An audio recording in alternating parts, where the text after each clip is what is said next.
শুভেচ্ছা জানাচ্ছি সকল শিক্ষার্থীদেরকে। আমন্ত্রণ জানাচ্ছি বর্তমানে যে সমস্ত শিক্ষার্থীরা নবম ও দশম শ্রেণীতে অধ্যয়ন করছো তোমাদেরকে এই ভিডিওটি দেখার জন্য। এটি মূলত মাধ্যমিক গণিতের সর্বশেষ যে চ্যাপ্টারটি রয়েছে পরিসংখ্যানের, সেই পরিসংখ্যানের চ্যাপ্টারের 17তম অধ্যায়ের 15 নম্বর অর্থাৎ সর্বশেষ অনুশীলনীর সর্বশেষ প্রশ্ন নিয়ে তৈরি করা। এবং এই প্রশ্নটির সমাধান যদি তোমরা দেখে থাকো তাহলে এই প্রশ্নটি অনুরূপ যদি কোনো প্রশ্ন তোমাদের পাবলিক পরীক্ষাতে বা স্থানীয় পরীক্ষাতে আসে তাহলে সেই প্রশ্নটির সমাধান কিভাবে করতে হয় এবং এই প্রশ্নটির সমাধান কিভাবে করতে হবে সে সম্পর্কে সাম্যক একটি ধারণা অর্জন করতে পারবে বলে আশা রাখি। চলো কথা না বাড়িয়ে আমরা আমাদের এই ভিডিওটি দেখার চেষ্টা করি। প্রথমেই তোমরা স্ক্রিনে দেখতে পাচ্ছ যে 15 নম্বর প্রশ্নটিতে বলা আছে কি তাপমাত্রা পরিবর্তনশীল। বাংলাদেশে সাধারণত জানুয়ারি মাসের প্রথম সপ্তাহে তাপমাত্রা কম এবং জুন মাসের চতুর্থ সপ্তাহে তাপমাত্রা বেশি থাকে। 52 সপ্তাহে তাপমাত্রা ডিগ্রি সেলসিয়াস এককে নিম্নরূপ। এখানে উপাত্তগুলো দেওয়া আছে, ঠিক আছে, এই যে তথ্য বা উপাত্তগুলো দেওয়া আছে। এখন এর উপর ভিত্তি করে আমাদের কি করতে হবে, শ্রেণী ব্যাপ্তি 5 ধরে শ্রেণী সংখ্যা নির্ণয় করো। শ্রেণী ব্যাপ্তি 5 ধরতে হবে, উল্লেখ করে দেওয়া রয়েছে ক নম্বরে। তাহলে এখানে সর্বোচ্চ সংখ্যা 42, সর্বনিম্ন সংখ্যা 7। এইগুলো যদি আমরা অনুসন্ধান করি এর ভিতরে আমরা সর্বনিম্ন সংখ্যা আমরা 7কে পাবো এবং সর্বোচ্চ সংখ্যা আমরা কত পাবো, 42কে খুঁজে পাবো। দেখি 42, 41 রয়েছে এটা। তাহলে 42 কোথায় আছে, 42 আমরা যদি অনুসন্ধান করি 42 রয়েছে এটা, এখানে 7 রয়েছে এটা, আমরা দুটি সংখ্যা পেয়ে যাচ্ছি। তাহলে সর্বোচ্চ সংখ্যা বিয়োগ সর্বনিম্ন সংখ্যা যোগ 1 পরিসর নির্ণয় যে সূত্রটি রয়েছে সেই সূত্রটি আমরা প্রয়োগ করলাম। এখানে 42 থেকে 7 যদি বাদ দিয়ে দেওয়া হয় 35 হয়, তার সাথে 1 যোগ করলে 35 আর 1 36 পায়। শ্রেণী ব্যবধান ধরতে বলছে 5, এই কারণে এই পরিসরকে আমরা 5 দিয়ে ভাগ করবো। 5 দিয়ে যদি ভাগ করে 36কে আমরা 7.2 পাই। যেহেতু 7.2 হয়েছে 7.2 না হয়েও যদি আমাদের 7.3 হতো বা 1 হতো, 7.1ও হতো, 7.9 যদি 9ও হতো, অর্থাৎ 1 2 3 4 5 6 7 8 9ও হতো, তাহলে আমরা এই 7-এর পরবর্তী যে সংখ্যাটি 8 রয়েছে আমাদের শ্রেণী সংখ্যা সেই 8কে বিবেচনা করে দিব। এখানে দেখো সে 8 দেওয়া হয়েছে, ঠিক আছে, অর্থাৎ আমরা এখানে 8 দিয়ে দেবো। তাহলে শ্রেণী সংখ্যা কয়টি হবে, 8টি হবে। আমাদের প্রশ্ন ছিল কি শ্রেণী সংখ্যা নির্ণয় করো, তাহলে কিন্তু শ্রেণী সংখ্যা বের হয়ে গেল। তাহলে আমাদের ক নম্বর শেষ। খ নম্বরে যেটি বলেছে, খ নম্বরের প্রশ্নটিতে বলেছে যে প্রদত্ত উপাত্তসমূহকে সারণী আকারে প্রকাশ করলে সারণী থেকে সর্বনিম্ন এবং সর্বোচ্চ তাপমাত্রার গড় নির্ণয় করো। সারণী আকারে প্রকাশ করতে হবে এবং সর্বনিম্ন এবং সর্বোচ্চ তাপমাত্রার গড় নির্ণয় করতে হবে। তাহলে আমাদের সারণী আকারে প্রকাশ করতে গেলে আমাদের সর্বনিম্ন যে সংখ্যাটি ছিল আমাদের কত ছিল, সর্বনিম্ন এখানে ছিল 7 আর সর্বোচ্চ ছিল এখানে 42 ছিল। তাহলে 7-এর পাশাপাশি একটি সংখ্যা বা 7 থেকে যাত্রা শুরু করতে পারি আমরা। তো এখানে দেখতে পাচ্ছ আমরা 6 থেকে শুরু করেছি, তোমরা যদি এখানে 7 থেকে শুরু করো তাহলে কিন্তু হবে। তাহলে এখানে 6 থেকে 10 ধরা হয়েছে, কারণ 6 থেকে 10 ধরলে আমাদের জন্য একটু সুবিধার জন্য কি 6 7 8 9 10 আমরা শ্রেণী ব্যাপ্তি তখন 5 থাকে আমাদের, ঠিক আছে, এই জন্য এটি করা হয়েছে। এবং তাহলে 6 থেকে 10 আমরা ধরে নিলাম ব্যাপ্তি একটা। 10-এর পরবর্তী সংখ্যা হচ্ছে 11, 11 থেকে 15 চলে গিয়েছে, 15-এর সব পরবর্তী সংখ্যা 16, 16 থেকে 20 ধরলাম একটা। এভাবে আমরা এই ব্যাপ্তিগুলো ঠিক করে নিলাম। নেওয়ার পরে মধ্যমানটা এই 6 থেকে 10 এর মধ্যমান কত, এইটা, ঠিক আছে। 6 আর 10, 6 যোগ 10 তুমি যদি যুক্ত করে দাও 16 হয়। এই 16কে যদি 2 দিয়ে ভাগ করে দাও তাহলে 8 পাই। মধ্যমান কিন্তু বের করার নিয়মে। আচ্ছা, 11 আর 15 যদি যোগ করে দাও, যোগ করে যদি 2 দিয়ে ভাগ করা হয় তাহলে 26 হয়। 11 আর 15 যোগ করলে 26, 26কে 2 দিয়ে ভাগ করলে 13 হয়। অথবা তোমরা একটা বের করে তার সঙ্গে যদি শ্রেণী ব্যাপ্তিগুলো যোগ করে দাও তাহলে পরবর্তীগুলো পেয়ে যাবে। যেমন আমাদের 8-এর সঙ্গে যদি আমরা 5 যুক্ত করে দিই তাহলে এখানে 13 হয়, 13-এর সঙ্গে যদি 5 যুক্ত করি তাহলে 18 হয়। এভাবে কিন্তু পরবর্তী আমরা মানগুলো পেয়ে গেছি।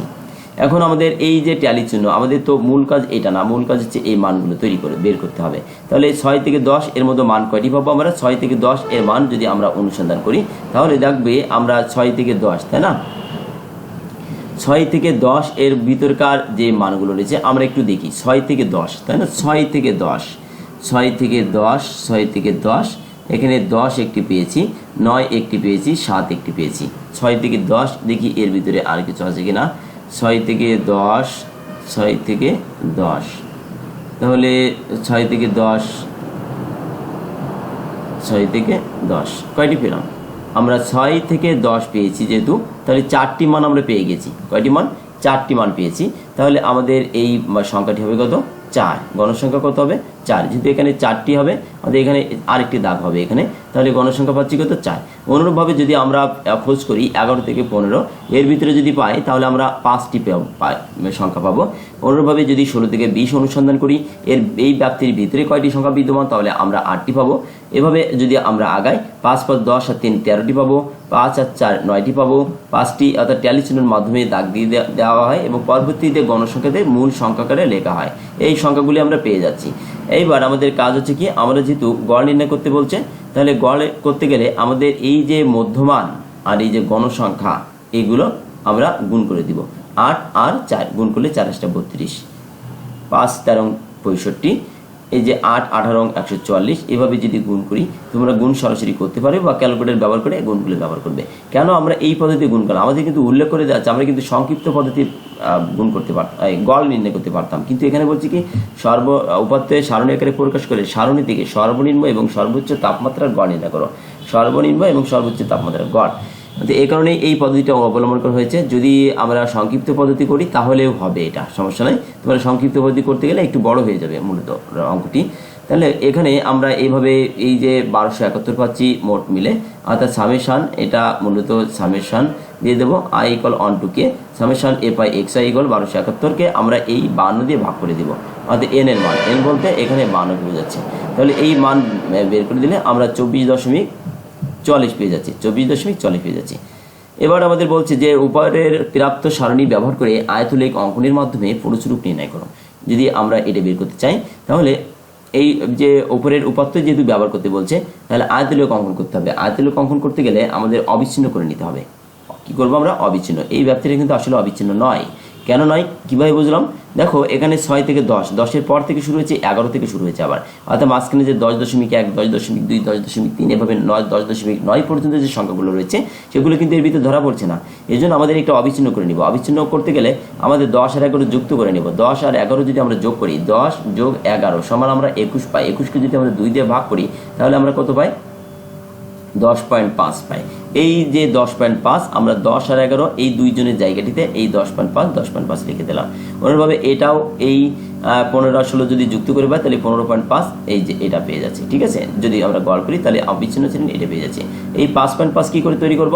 দেখো এখানে 10-এর পূর্ববর্তী এখানে 6 দ্বারা হয়েছে, তাহলে পরের প্রথমটা কত ছিল আমাদের? এই যদি আমরা 5 করে বৃদ্ধি পেয়েছি, তাই না? তাহলে 5 করে বৃদ্ধি পেয়েছি, তাহলে নিশ্চিত আমাদের এই পূর্বেরটা একটু কম হবে। এই 10 যদি এটা হয় তাহলে আমাদের শ্রেণীব্যাপ্তি যদি 5 হয় তাহলে 10.5 থেকে যদি 5 বাদ দিয়ে দিই তাহলে কিন্তু 5ই থাকে, অর্থাৎ শ্রেণীব্যাপ্তিরটা আমরা কি করেছি? বাদ দিয়ে দিয়েছি। ঠিক আছে, অথবা এখান থেকে 1 আর 6 ধরলে হয় না, এখানে আমাদের এই যুক্তিটা এখানে অনুসরণ করি আমরা, যে 0.5 যদি আমরা এখানে প্রত্যেকটা থেকে আমরা 5 করে, দেখো ব্যবধান কত পাচ্ছি আমরা?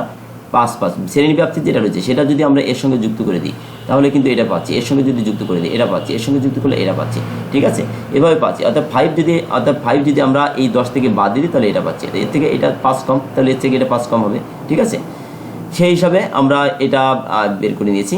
অথবা তোমরা একটা যুক্তি খাটাতে পারো যে যদি এইভাবে এইসব এত ঝামেলায় না যেতে চাও তাহলে 0.5 এখান থেকে কমিয়ে দিবে আর এখানে 0.5 বৃদ্ধি করে দিবে, অর্থাৎ নিম্ন সীমার সাথে 0.5 কম, উচ্চ সীমার সাথে 0.5 বেশি।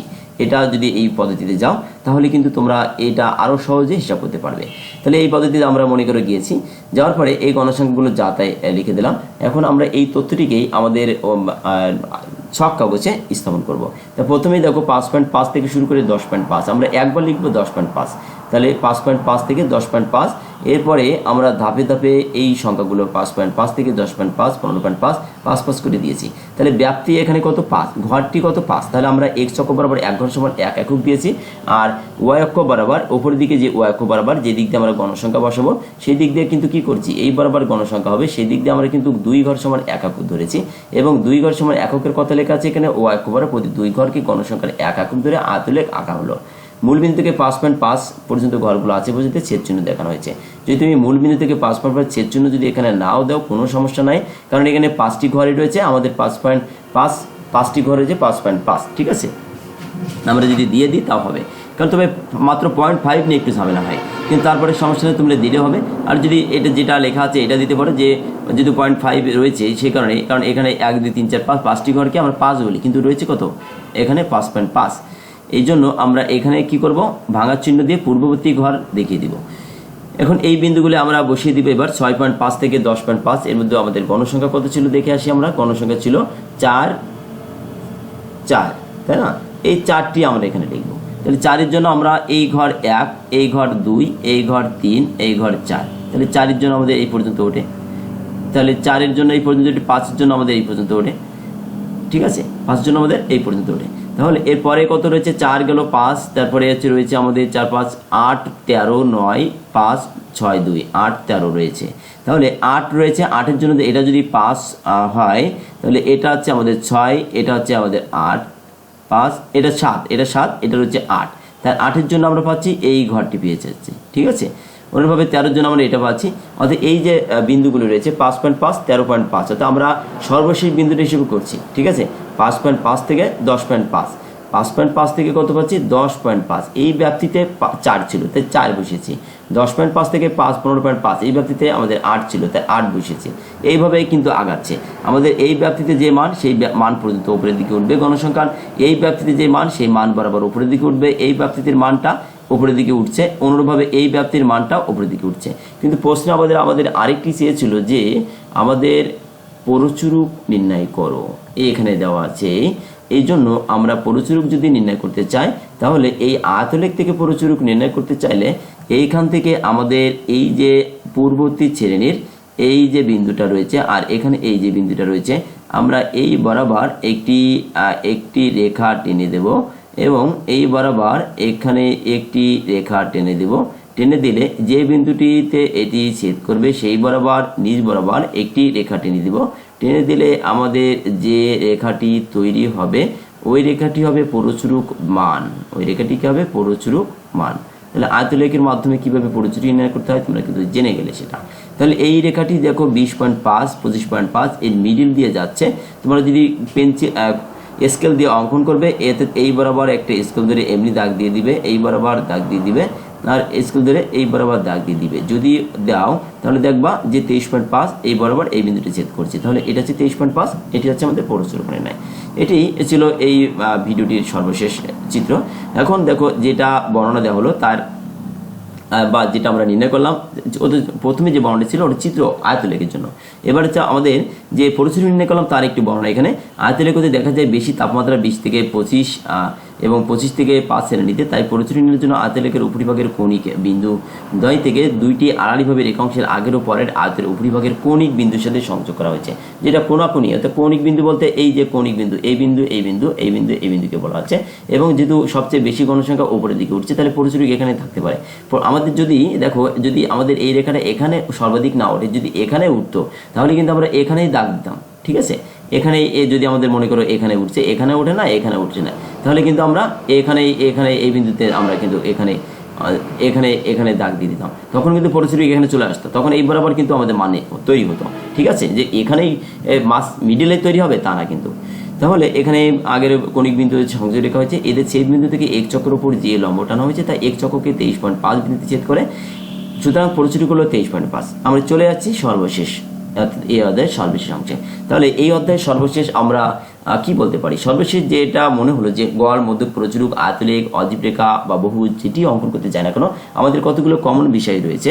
সেই কমন বিষয়গুলো কি দেখো, আমি যদি এখানে কমন বিষয়গুলো লিখতে চাই তাহলে কমন বিষয়গুলো এটাই দেওয়া যায়, যখন আমাদের শ্রেণী মধ্যমান কখন লাগবে, শ্রেণী মধ্যমান। আমি যদি এখানে লিখতে চাই এই শ্রেণী মধ্যমান, এই মধ্যমান কোন কাজে লেগেছে আমাদের, এটি আমি একটু ধারণা দিয়ে দিচ্ছি। অর্থাৎ সহজে কিভাবে এই চ্যাপ্টারটি আমরা মনে করে রাখতে পারি, কোন তালিকাতে বা কোন সারণীতে আমি কোন বিষয়টি ইনপুট দিব তার বিষয়টি যদি আমার এই লেখার বিধি থেকে তোমরা সহজে মনে করে রাখতে পারবে। অবিচ্ছিন্ন শ্রেণীসীমা কখন হবে, দেখো অবিচ্ছিন্ন, আমি লিখে নিই আগে, অবিচ্ছিন্ন শ্রেণীসীমা আমার এখানে দ্রুত লিখছি এর জন্য বানান ভুল হতে পারে। শ্রেণীসীমা ক্রমযোজিত গণসংখ্যা এই যে বিষয়গুলো রয়েছে কখন কোন ক্ষেত্রে ব্যবহার করি, শ্রেণী মধ্যমান কি কোন ক্ষেত্রে আমরা কোন বিষয়ের ক্ষেত্রে আমরা নিব শ্রেণী মধ্যমান, আমরা যখন গড় এবং বহুভুজ নির্ণয় করব, এবং বহুভুজ যখন নির্ণয় করবো তখন কিন্তু আমরা শ্রেণী মধ্যমানটা অবশ্যই তালিকাতে নিয়ে নিব। ঠিক আছে, গড় নির্ণয়ের ক্ষেত্রেও আমাদের শ্রেণী মধ্যমান লাগবে, বহুভুজ নির্ণয়ের জন্য শ্রেণী মধ্যমান লাগবে। অবিচ্ছিন্ন শ্রেণীসীমা কখন লাগবে? লাগবে যে যখন আমাদের আয়তলেখ অঙ্কন করতে বলবে, আয়তলেখ যখন অঙ্কন করতে বলবে তখন এটা লাগবে, এবং যখন আমাদের অজীব রেখা অঙ্কন করতে বলা হবে, অজীব রেখা যখন অঙ্কন করতে বলা হবে তখন কিন্তু আমাদের অবিচ্ছিন্ন শ্রেণীসীমা অবশ্যই নিতে হবে। ক্রমযুক্ত গণসংখ্যা কখন নেব? যখন আমরা এই মধ্যকটি তৈরি করতে বলা হবে, এবং অজীব রেখা যখন তৈরি করতে বলা হবে, অজীব রেখা যখন যে অঙ্কন করতে বলা হবে তখন আমাদের এটা লাগবে। তাহলে এই যে বিষয় তিনটি আমি এখানে লিখলাম, এই বিষয় তিনটি কিন্তু একেবারে একটা তোমাদের এই অধ্যায় সম্পর্কে সাময়িক একটি ধরনের সংক্ষিপ্ত আকারে উঠে আসলো, যে শ্রেণী মধ্যমান যখনই আমাদের বলবে তখন আমাদের যে শখটি তৈরি করবে তার ভিতরে যখনই আমাদের গড় বা বহুভুজ নির্ণয় করতে বলবে তখন আমরা অবশ্যই তার ভিতরে শ্রেণী মধ্যমানটাই দিয়ে দেবো, যে তালিকাটি আমরা তৈরি করতে যাচ্ছি বা সারণী তৈরি করে নিব। আয়তলেখ বা অজীব রেখা যখনই করতে বলবে তখন আমরা অবিচ্ছিন্ন শ্রেণীসীমা আমাদের সারণীতে অবশ্যই থাকতে হবে। যখন আমাদের মধ্যক বা অজীব রেখা অঙ্কন করতে বলবে তখন অবশ্যই ক্রমযুক্ত গণসংখ্যা আমাদের লাগবে। কিন্তু পরিসরক নির্ণয়ের বেলায় আমাদের যে তালিকা বা যে শ্রেণীব্যাপ্তি এবং যে গণসংখ্যা দেওয়া থাকবে সেটাতে হয়ে যাবে, কাজে অতিরিক্ত কোনো কিছু এখানে প্রয়োজন লাগবে না। এটি ছিল আমার এই সর্বশেষ ভিডিও এই অধ্যায়ের। এখন এই অধ্যায়ের ভিডিওগুলো অবশ্যই তোমরা দেখবে, যদি অন্যগুলো না দেখে থাকো তাহলে অবশ্যই পূর্বে ফিরে গিয়ে সেগুলো দেখে নেবে। যদি এই অধ্যায়ের ভিডিওগুলো ভালোভাবে দেখে থাকো তাহলে অধ্যায় সম্পর্কে একটি সাময়িক ধারণা তোমরা অর্জন করতে পারবে বলে আশা রাখি। যদি আমার এই ভিডিওটি ভালো লেগে থাকে অবশ্যই একটি লাইক দিবে, এবং যদি আমার এই চ্যানেলের অন্যান্য ভিডিওগুলো দেখে থাকো তাহলে অবশ্যই দেখে থাকো বা দেখতে চাও তাহলে অবশ্যই তোমরা আমার চ্যানেলটি সাবস্ক্রাইব করবে। যেহেতু তোমরা ভিডিওটি মনোযোগ করে দেখছো এবং কথাগুলো শুনছো, সকলকে এই কারণে ধন্যবাদ জানাচ্ছি। ধন্যবাদ তোমাদের সকলকে, সুস্বাস্থ্য কামনা করছি সকলকে।